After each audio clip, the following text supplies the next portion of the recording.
Et les amis ont prié, Seigneur, on te remet cette parole, Seigneur, on te dit merci mon Dieu pour ta parole, pour ton Église également. Ta parole est puissante, parfois on ne comprend pas ton action, tu restes au-dessus de tout, on ne comprend pas pourquoi les choses s'empirent alors qu'on essaie de faire ta volonté. Et enseigne-nous ce matin, Seigneur, par la puissance de ton Saint-Esprit. Que ton nom soit béni au nom de Jésus-Christ, nous prions. Amen. Alors Moïse et Aaron vont ensuite annoncer au Pharaon et ils vont dire au Pharaon ce que le Seigneur leur a demandé de dire. Et qu'est-ce qu'il leur a demandé de dire? Eh bien, ils répètent, voici ce que dit l'Éternel, le Dieu d'Israël. Laisse partir mon peuple pour qu'il célèbre une fête en mon honneur dans le désert. Laisse partir mon peuple, ça a été un thème. Hein, Let my people go, c'est vraiment laisse partir mon peuple qui est asservi, soumis à l'esclavage. Hein. Et oui, il y a eu de l'esclavage physique dans l'histoire, à peu près sur tous les peuples. Les Noirs, les Blancs aussi ont été esclaves dans l'histoire. On a à peu près asservi tous les peuples. Et ici, il est parlé effectivement de l'esclavage de ce peuple, mais il est parlé aussi d'un autre esclavage parce que nous allons le voir aujourd'hui. Le pharaon est un type de Satan. Le pharaon représente réellement Satan. Il agit comme Satan, il a les mêmes réactions que Satan, il a la même vision et il a les mêmes mensonges, la même manière de faire, il a la même volonté que Satan. Et c'est un enseignement pour nous parce que c'est un type, une représentation de Satan et on va le voir.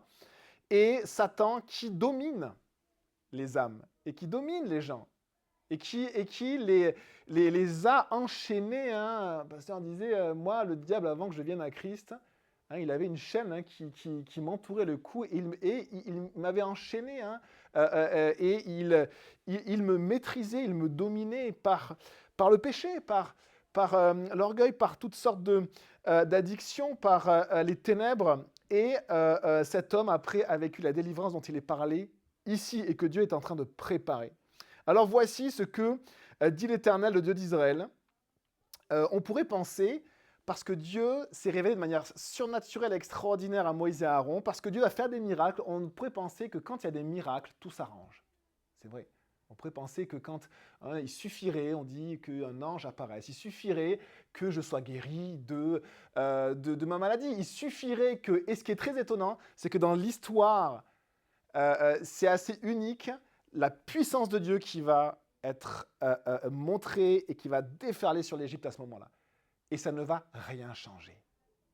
Les gens ne vont pas venir à Dieu. C'est étonnant de voir que malgré la puissance du Seigneur, eh bien, il y a un autre problème. Le problème, c'est la domination de Satan, c'est l'esclavage de Satan, l'esclavage du péché, et c'est mon propre cœur. Et alors, voici ce que dit de la part de l'Éternel Moïse et Aaron. Donc c'était Aaron qui parlait de la part de Moïse, on l'avait vu. Laisse partir mon peuple pour qu'il célèbre une fête en mon honneur dans le désert. Le Seigneur souhaite que nous soyons en relation avec lui, il souhaite que son peuple soit en relation avec lui, en communion heureuse, et cette communion est centrée sur la célébration de son nom, une fête en l'honneur de l'Éternel. C'est quelque chose de beau. C'est pas juste libère-nous de l'esclavage. C'est que nous avons besoin, nous voulons faire une fête en l'honneur de Dieu. Et j'espère que les dimanches matins, pour vous, c'est une célébration. C'est vraiment comme une fête. J'espère que vous avez hâte de dire, mais voilà, c'est dimanche matin, c'est chouette. Je vais me réjouir avec mes frères et sœurs et on va célébrer le nom de Dieu ensemble. Et on peut le faire dans la simplicité, les amis. Des fois, on est assis, on loue le Seigneur. Des fois, on est debout. Des fois, c'est très, très calme. Des fois, l'église chante à tue-tête. C'est une fête en l'honneur du Seigneur. On est simple à l'église et on ne va pas rechercher forcément plus de choses. Le Seigneur agit par son esprit. On sait qu'il agit en nous, on sait qu'il transforme nos vies. On le remercie, on se réjouit en lui, on apprend à vivre dans sa grâce, à demeurer en Christ. Et j'espère que ça vous réjouit. Et c'est le but du Seigneur, c'est qu'on puisse se réjouir en lui. Une fête en l'honneur du nom de Dieu. C'est vraiment beau, c'est tellement positif. On va voir si le pharaon va être d'accord avec cette chose-là. Le roi David, vous savez que c'était, ça chante fort à l'arrière, le roi David, vous savez qu'il était aussi chantre de l'Éternel, qu'il était aussi, c'était un louangeur incroyable, qui écrivait des louanges avec l'ancêtre de la guitare. Et il va dire dans 1 Chronique 16, verset 29, « Rendez à l'Éternel la gloire due à son nom. C'est-à-dire que Dieu mérite la gloire et il mérite la louange. Et ce qui est très étonnant, c'est que les anges le savent et les anges rendent à Dieu la louange qui lui est due. Et les hommes résistent. Et les hommes résistent pour donner à Dieu la louange qui lui est due. Alors Dieu est patient, il attend. Il attend qu'on lui rende la gloire qui lui est due dans nos vies. Dans ce même chapitre, c'est très beau parce que David va enseigner, lui c'était le roi, il a aussi ce type un peu de pasteur dans le fait qu'il conduit le peuple. Et ce pasteur David, on pourrait dire, il va appeler les chantres de l'Éternel, ceux qui font louer le Seigneur. Il y avait des chants, des prêtres qui étaient chantres de l'Éternel, et il va leur enseigner un cantique avec un refrain. C'est très très beau. Et il va leur dire ceci, en Chronique 16, verset 35. Vous direz, sauve-nous, Dieu de notre salut. Rassemble-nous et délivre-nous du milieu des nations, afin que nous célébrions ton saint nom et que nous mettions notre gloire à te louer. Et que nous mettions notre gloire à te louer. C'est vraiment beau. En quoi nous mettons notre gloire ? Un bon travail, de beaux habits, de l'argent, une belle maison, une belle femme. Certains sont tellement fiers d'avoir une belle femme, ou un beau mari peut-être, ou des beaux enfants. Ou je ne sais pas en quoi mettons-nous notre gloire. Ici, regardez ce que dit David.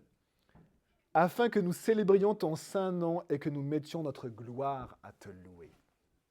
Et donc voici ce que Dieu fait. Il veut délivrer un peuple du milieu des nations en l'arrachant de la domination qui pèse sur lui, en le délivrant de l'esclavage. Et j'espère que ce matin, on va réaliser une chose pour nos vies, mais aussi pour toutes les âmes qui sont autour de nous. C'est qu'elles sont esclaves de Satan. Elles sont esclaves. Elles sont enchaînées. Et si nous pouvions voir, juste si le Seigneur nous ouvrait les yeux et qu'on pouvait voir, vous savez, la réalité spirituelle. Des fois, il y a des gens qui sont transportés spirituellement et qui voient ce qu'il y a derrière le visible. C'est-à-dire l'invisible qui est réel, mais qu'on ne voit pas.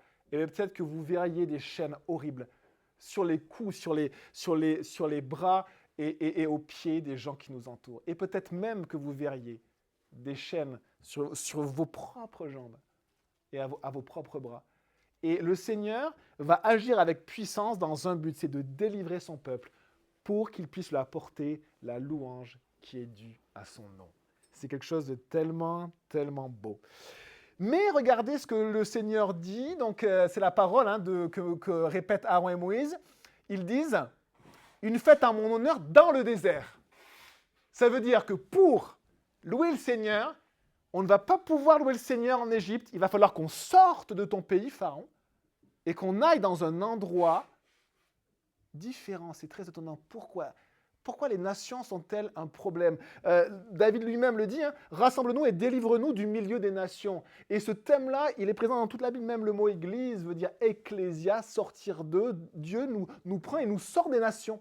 Et pourtant, nous sommes dans les nations. C'est toujours en fait cette espèce d'entre-deux que nous avons et qui est un petit peu difficile des fois à vivre. Nous sommes dans le monde, mais Dieu nous prend hors des nations. Pourquoi ?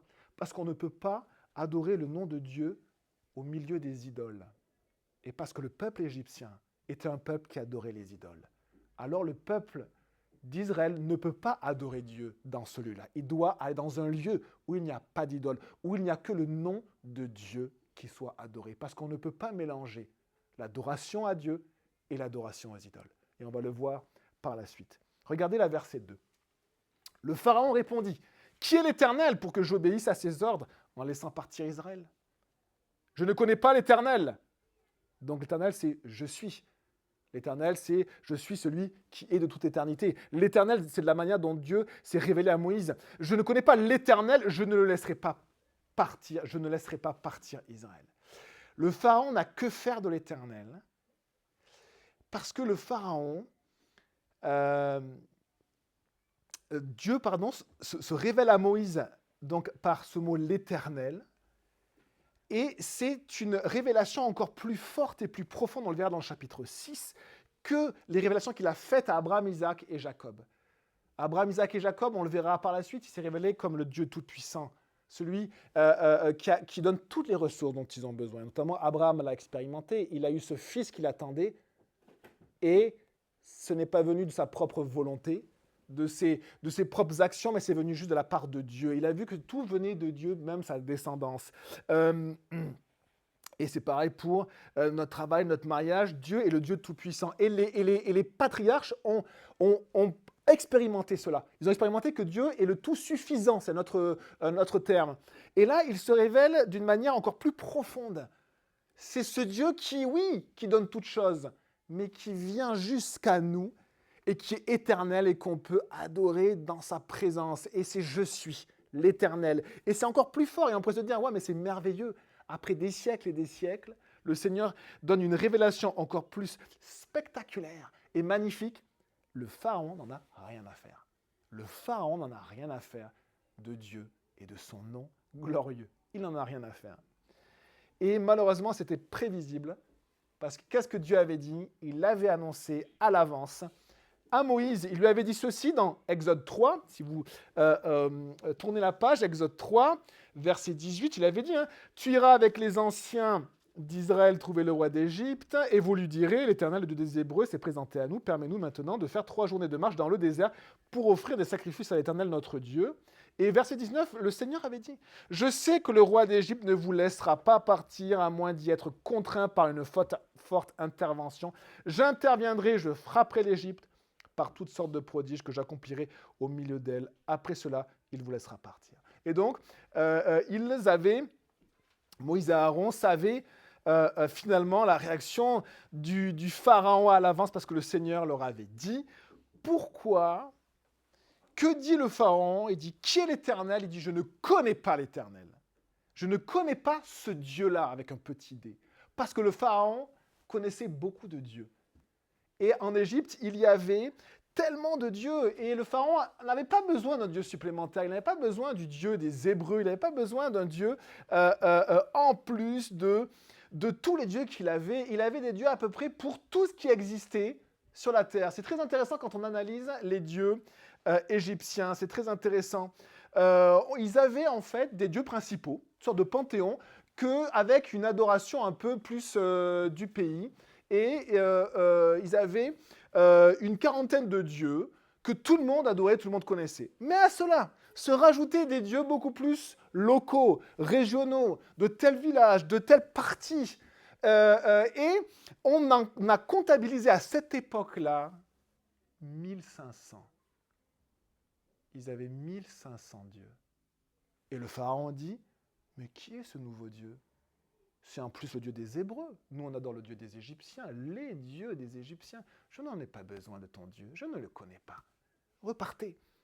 Et c'est très intéressant parce qu'ils avaient le Dieu du soleil, ils avaient le Dieu de la lune, ils avaient le Dieu du vent, le Dieu du Nil, le Dieu de la maison, le Dieu de la mort, le Dieu même de la vie, de la résurrection, le Dieu de la justice, le Dieu de la vérité, le Dieu de l'écriture, le Dieu du désert, le Dieu de l'amour, le Dieu de l'artisanat, le Dieu de la terre, des étoiles, de la magie, etc., etc., etc. Ils avaient tellement de dieux qu'ils ont dû les classer et en choisir des principaux. C'est comme ça que ça marche avec les idoles.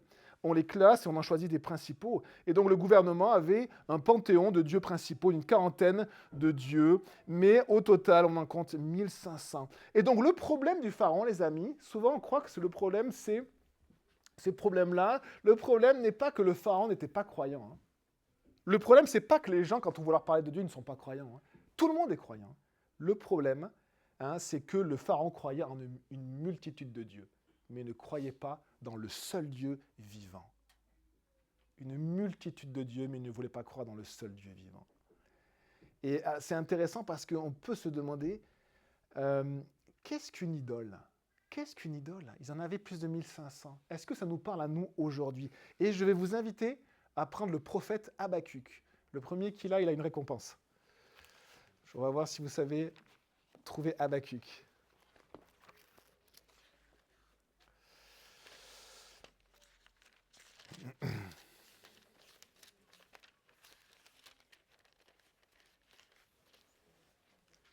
Il y en a qui l'ont? Des bonbons et des chips pour ceux qui arrivent à trouver Habakkuk. Je note. Vous aurez des portions.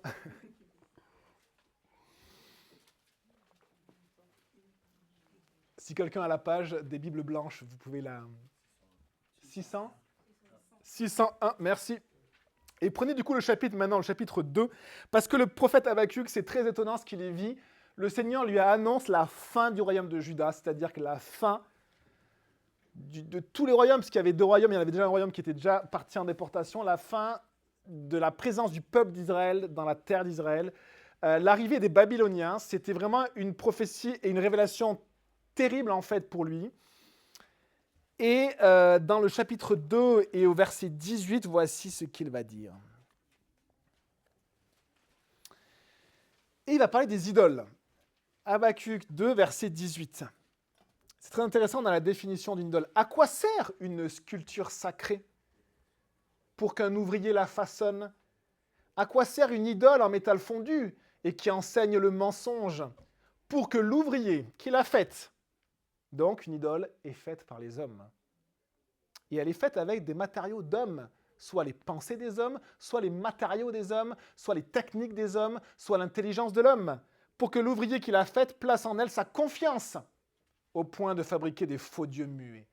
Deuxième chose, c'est l'homme qui l'a créé, une idole, et il met sa confiance dans ce qu'il crée. Il met sa confiance, mais il y a deux caractéristiques de l'idole, c'est qu'elle est mensongère, enseigne des mensonges, et qu'elle est muette.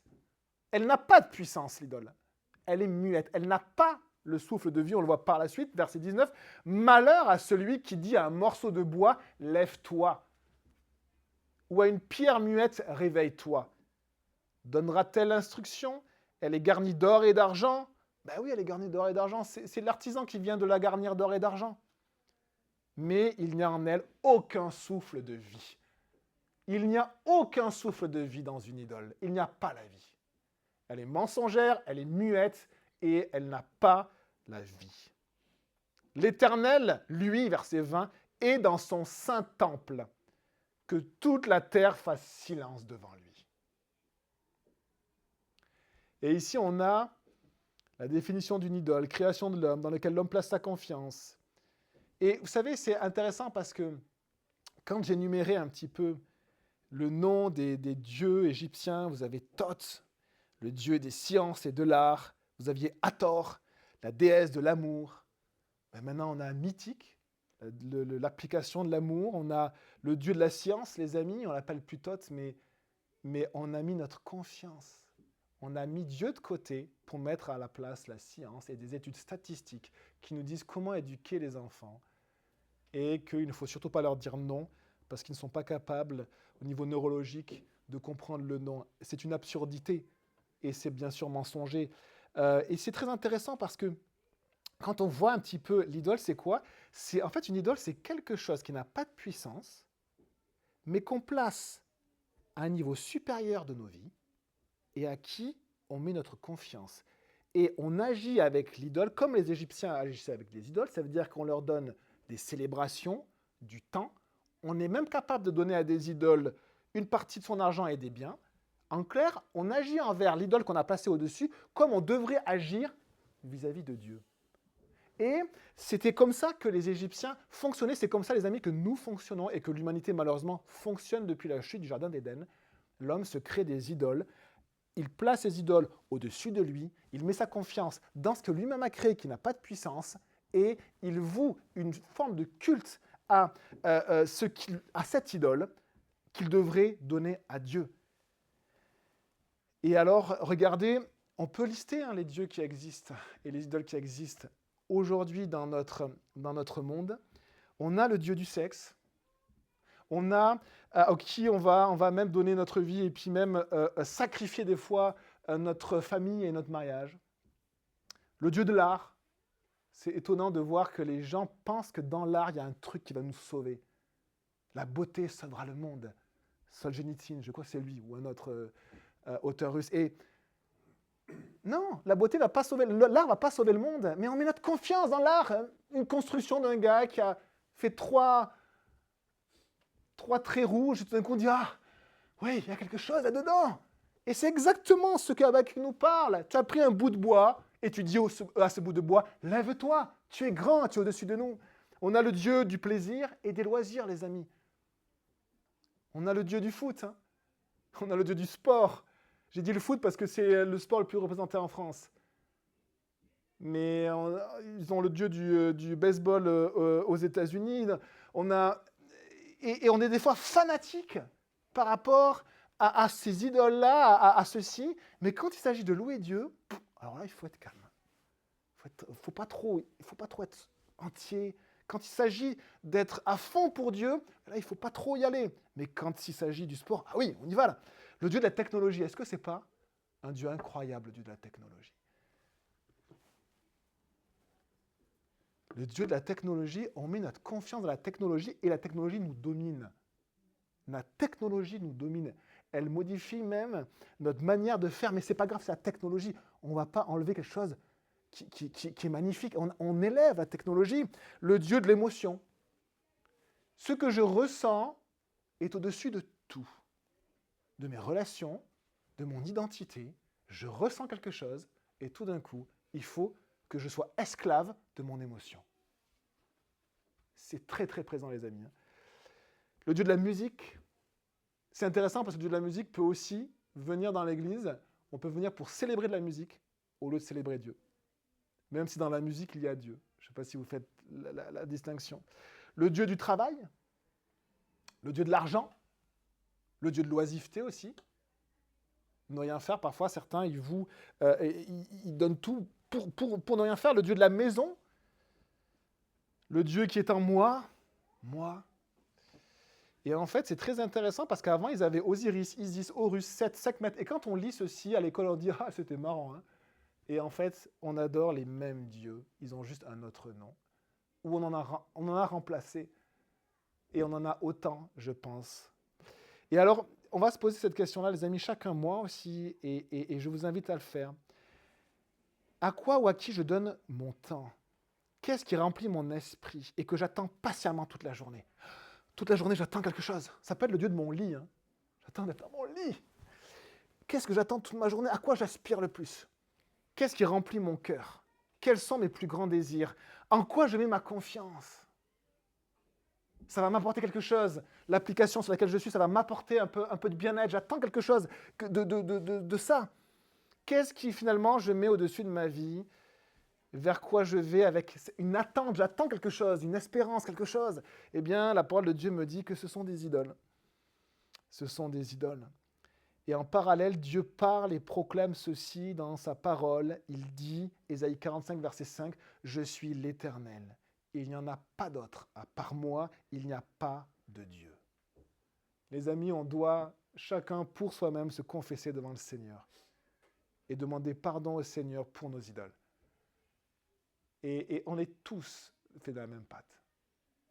Et des fois, pour enlever une idole de sa vie, comme il y a ce lien qui nous prend, parfois le mieux c'est de couper. Parfois le mieux c'est de couper. J'avais une application, j'ai commencé à passer tout mon temps, ça perturbait aussi ma vie de famille. Et à un moment donné, il n'y a pas d'autre solution de dire, allez, je supprime. Ma femme a remercié le Seigneur. Et nous sommes des êtres avec plein d'idoles. Mais Dieu nous appelle à l'adorer lui seul. Est-ce que Dieu est vraiment celui et le seul qui est au-dessus de ma vie? Jouer, ça peut être bien, le foot, ça peut être bien, le travail, c'est bon, on en a besoin, mais qu'est-ce qu'on met au-dessus? Qu'est-ce qu'on met au-dessus? Et on peut vraiment se poser cette question-là. Et donc, la bonne nouvelle, c'est que Dieu est descendu, qu'il a vu notre souffrance, notre état, qu'il est venu pour nous délivrer de notre esclavage. C'est la bonne nouvelle.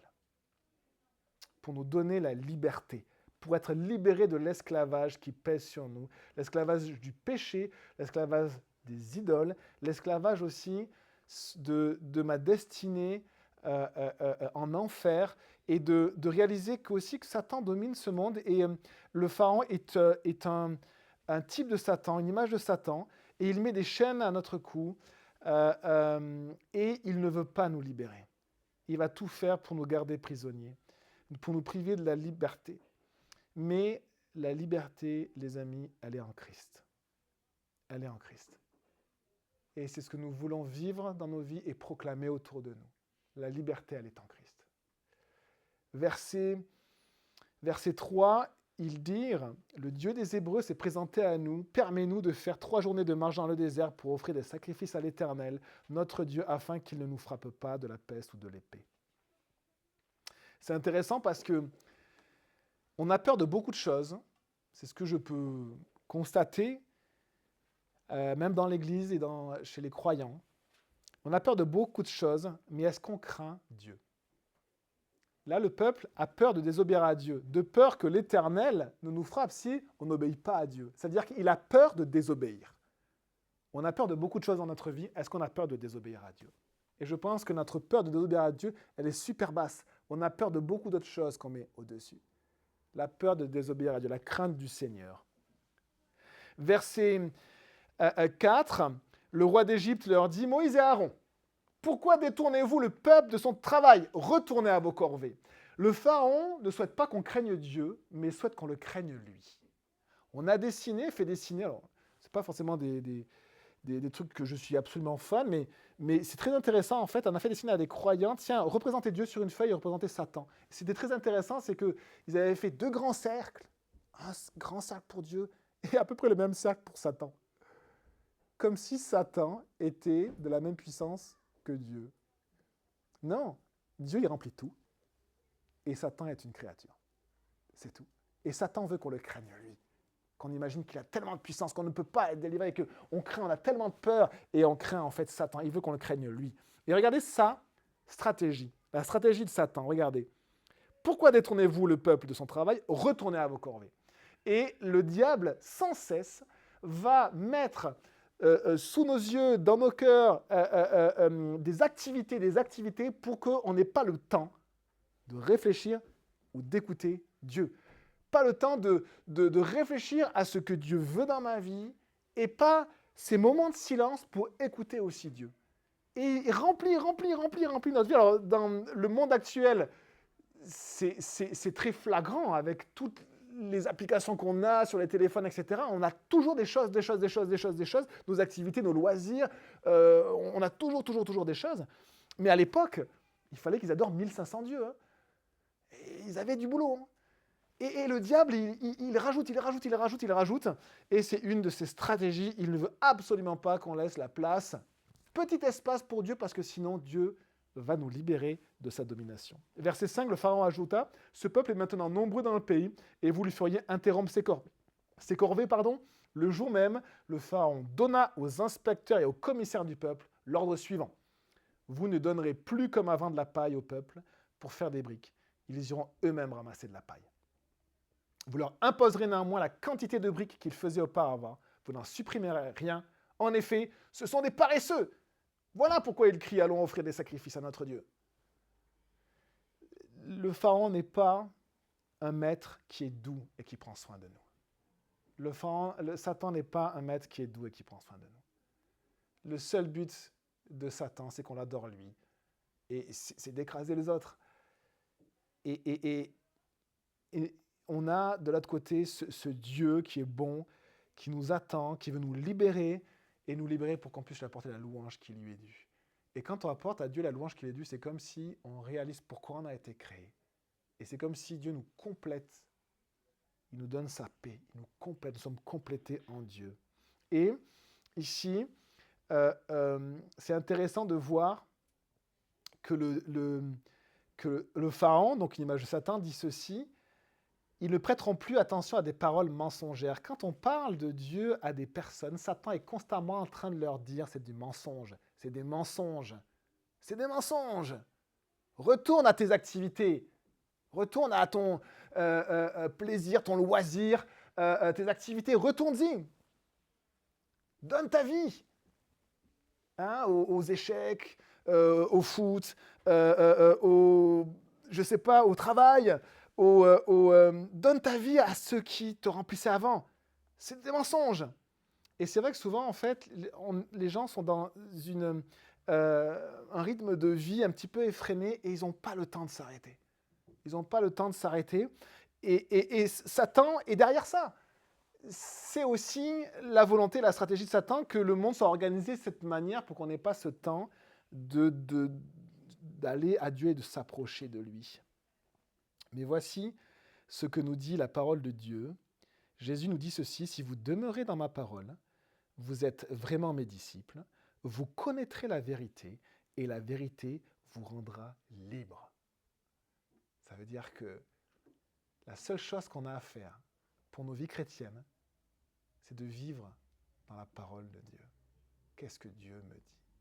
Et la seule chose qu'on peut faire, les amis, autour de nous, c'est de transmettre la parole de Dieu. Il n'y a que elle qui peut libérer les hommes et les femmes de la domination de Satan et du péché. La parole de Dieu. Verset 10, les inspecteurs et les commissaires du peuple vinrent annoncer au peuple, « Voici ce que dit le Pharaon, je ne vous donne plus de paille. Allez vous-même vous procurer de la paille où vous en trouverez, car l'on ne supprime rien de votre travail. » Le peuple se dispersa dans toute l'Égypte pour ramasser du chaume, c'est-à-dire de la paille sur pied qu'ils allaient couper en guise de paille, qu'on va couper, qu'on va mélanger avec les briques. Chose très étonnante, très très intéressante. Plusieurs archéologues ont fait cette découverte en Égypte, d'une période qui date de cette période-là. Il y avait beaucoup de monuments qui étaient faits en briques. Et c'était un mélange d'argile, de terre cuite et de paille. Une paille broyée qu'on mélangeait. Eh bien, ils ont réalisé qu'au bas des murs qu'ils ont analysés, il y avait des briques avec beaucoup de paille, comme les Égyptiens en faisaient. Au milieu du mur, il y avait des briques avec de l'argile et avec un peu moins de paille. En haut des murs, il n'y avait que des briques, qu'avec de l'argile et sans paille. C'est très intéressant parce que l'archéologie témoigne justement de la véracité de la parole de Dieu, de cette époque-là, où en fait il était impossible d'accomplir le même travail en allant chercher de la paille. Ils étaient déjà soumis à un esclavage tellement dur que c'était impossible. Donc qu'est-ce qu'ont fait le peuple d'Israël? Ils ont fait ce qu'ils ont pu, mais ils ne pouvaient pas fournir autant de paille qu'il fallait. Et donc, ils avaient des briques avec de la paille, un peu de paille qu'ils étaient allés chercher, et des briques sans paille. Et ils construisaient avec cela. Et l'archéologie, en fait, a juste découvert ceci, notamment un certain Villiers-Stuart, un archéologue qui a découvert ça, et ça atteste simplement de la véracité de la Bible, qui est la parole de Dieu et qui est vraie dans tout ce qu'elle dit et annonce. On n'a pas besoin de l'archéologie pour savoir que c'est vrai. Mais l'archéologie montre que simplement ce que Dieu dit, eh bien c'est vrai. Verset 13, les inspecteurs insistaient, « Terminez votre tâche, chaque jour la tâche journalière comme quand il y avait de la paille. » On bâtit même les commissaires des Israélites, établis sur eux par les inspecteurs du Pharaon. « Pourquoi, disait-on, n'avez-vous pas fini hier et aujourd'hui comme avant la quantité de briques qui vous avait été fixée ?» Les commissaires des Israélites allèrent se plaindre au Pharaon en disant « Pourquoi traites-tu ainsi tes serviteurs? On ne donne pas de paille à tes serviteurs et l'on nous dit « Faites des briques. » Et voici que tes serviteurs sont battus, comme si ton peuple était coupable. Et le Pharaon répondit « Vous êtes des paresseux, rien que des paresseux. Voilà pourquoi vous dites « Allons offrir des sacrifices à l'Éternel. » Maintenant, allez travailler, on ne vous donnera pas de paille et vous livrerez la même quantité de briques. D'où ces bâtiments avec plusieurs strates, les belles briques en bas et les briques qu'on n'a pas eu le temps de faire avec la paille en haut. C'est intéressant parce que les commissaires, les amis, ce sont des responsables du peuple qui servent d'intermédiaires entre le Pharaon et le peuple. C'était des Hébreux, les commissaires. Et vous aviez deux types de personnes, les inspecteurs, qui étaient des Égyptiens, qui donnaient les ordres, qui avaient toute la puissance, et vous aviez ces petits chefs, qui finalement servaient d'intermédiaires. C'est très intéressant parce que ces personnes-là, peut-être s'étaient levées dans le peuple pour dire, mais on vit une situation très difficile, on va essayer de placer le peuple de Dieu en faveur auprès du Pharaon. C'est très intéressant parce que parfois, l'Église fait ceci. Elle essaie de placer le peuple de Dieu, l'Église, en faveur auprès du gouvernement. On essaie finalement de positionner l'Église et du coup, on travaille pour le gouvernement en pensant que, mais c'est toujours le Pharaon qui est le maître. C'est toujours le Pharaon en fait qui domine.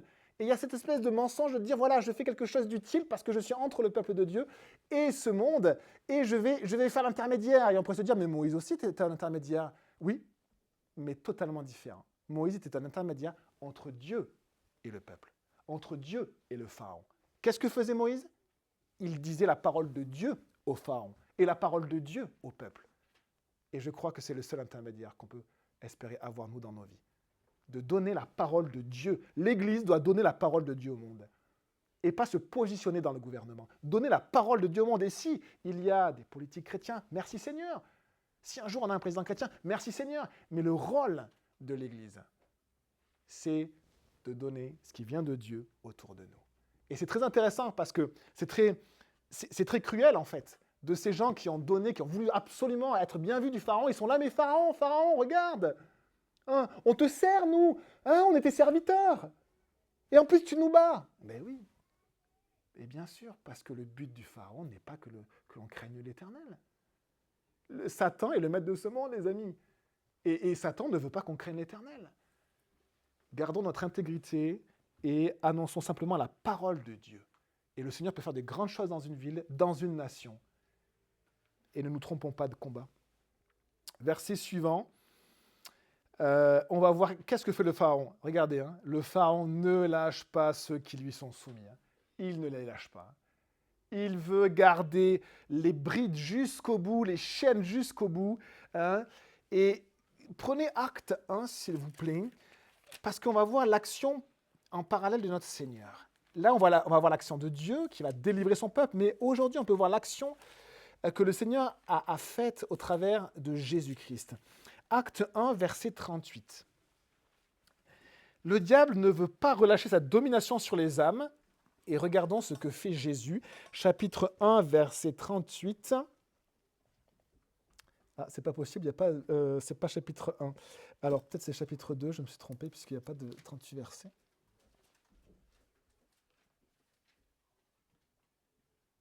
Ah bon, je vous le lis, c'est pas le bon chapitre, excusez-moi. Peut-être c'est acte 10 ou 12, si quelqu'un le trouve. J'ai dû enlever un chiffre dans mon chapitre. C'est un enseignement d'un apôtre et qui dit ceci. Verset 38, « Vous savez comment Dieu a déversé une onction de Saint-Esprit et de puissance sur Jésus de Nazareth, qui allait de lieu en lieu en faisant le bien et en guérissant tous ceux qui étaient sous la domination du diable, parce que Dieu était avec lui. » Voici ce que fait Jésus. Il fait du bien. Et il nous appelle, nous aussi, à faire du bien. 10, merci. Acte 10, verset 38. Petit zéro du 10 avait sauté dans mes notes, désolé. Acte 10, voilà, verset 38. Jésus allait de lieu en lieu en faisant le bien. C'est un peu différent de l'attitude du Pharaon. Hein. Quand on voit le Pharaon qui agit vis-à-vis du peuple et même des commissaires qui veulent être ses serviteurs, eh bien, qui les bat alors qu'ils veulent l'honorer, eh bien, aller de lieu en lieu, faisant le bien et en guérissant tous ceux qui étaient sous la domination du diable. Le diable, lui, il nous rajoute des blessures, il nous rajoute des coups de fouet et des coups de bâton. Et qu'est-ce que fait Jésus? Il guérit les coups de bâton, les coups de fouet que Satan nous a infligés. Et il délivre ceux qui sont sous la domination du diable, parce que Dieu est avec lui. Jésus libère ceux qui sont sous la domination de Satan. Verset 19, les commissaires des Israélites virent qu'on les rendait malheureux en disant « Vous ne supprimerez rien de vos briques, vous accomplirez chaque jour la tâche journalière. » En sortant de chez le Pharaon, ils rencontrèrent Moïse et Aaron, qui les attendaient, et ils leur dirent « Que l'Éternel vous regarde et qu'il soit juge à cause de vous. Le Pharaon et ses serviteurs n'éprouvent que dégoût pour nous. Vous avez mis une épée dans leurs mains pour nous massacrer. » Moïse retourna vers l'Éternel et dit, « Seigneur, pourquoi as-tu fait du mal à ce peuple? Est-ce pour cela que tu m'as envoyé? Depuis que je suis allé trouver le Pharaon pour parler en ton nom, il fait du mal à ce peuple et tu n'as pas du tout délivré ton peuple. » Ici, on a quelque chose qu'on ne comprend pas, c'est que Dieu agit, Dieu demande quelque chose, et finalement la situation après est pire qu'avant. Et c'est quelque chose qui se produit régulièrement quand Dieu appelle quelqu'un, quand nous parlons de Dieu à quelqu'un, quand nous prions pour quelqu'un intensément, souvent, sa situation empire. C'est très intéressant, mais c'est malheureusement ce que l'on voit. Et pourtant, les amis, quelque chose de très fort et de très encourageant, c'est que Dieu utilise même les difficultés et même le mal pour en faire du bien et pour poursuivre son plan. On le voit dans l'histoire, on le voit dans la parole de Dieu, même à un moment donné, il y avait un roi très mauvais. Et Dieu va libérer le peuple de ce roi mauvais, et pour libérer le peuple de ce roi mauvais, le Seigneur va laisser un démon aller inspirer ce roi de manière mensongère. C'est un esprit qui se présente devant Dieu et qui dit « Moi, je vais le convaincre d'aller à la guerre. » Et Dieu lui dit « Vas-y. » Dieu utilise même le mal pour faire son plan, pas parce que le mal vient de lui, il ne vient absolument pas de lui, mais parce qu'il est au-dessus de tout. Et même les épreuves et le mal même, certains disent pourquoi la guerre, pourquoi ce conflit avec la Russie ou avec la Chine ou avec pourquoi, qu'est-ce qui se passe, pourquoi les maladies, pourquoi. Le pasteur disait, Dieu va nous enseigner quelque chose au travers de cela. Et toutes choses sont dans les mains de Dieu et Dieu va poursuivre son plan. Et il utilise même le mal pour en faire du bien. Persévérer, le salut, je pense, vient de la persévérance. Continuez à prier. Et le Seigneur va faire ce qu'il a projeté de faire. Imagine si Moïse et Aaron s'étaient arrêtés en chemin et qu'ils étaient arrêtés d'aller voir le pharaon. C'était la pire chose qu'ils puissent faire. Arrêter d'obéir à Dieu. Continuons d'obéir à Dieu. Dieu a toutes choses. Et regardez, même Job, c'est le diable même qui va éprouver Job. Et Dieu va même dire au diable, d'accord, je te livre Job, mais jusqu'à cette limite-là. Et on pourrait se dire, pourquoi la situation est pire que maintenant? Mais Dieu est Dieu, il reste Dieu. Il n'y a qu'un seul Dieu. Les idoles sont des dieux muets et mensongers qui n'existent pas, créés par l'homme. Il n'y a qu'un seul Dieu qui a toutes choses entre ses mains et qui poursuit son dessein dans nos vies. Et je vous propose de prier. Avant cela, je vous relis Habakkuk 2. Quand on a lu la définition des idoles, Habakkuk va dire quelque chose alors qu'il se prépare la pire épreuve pour le peuple. Et il dit ceci, Habakkuk 2, verset 13.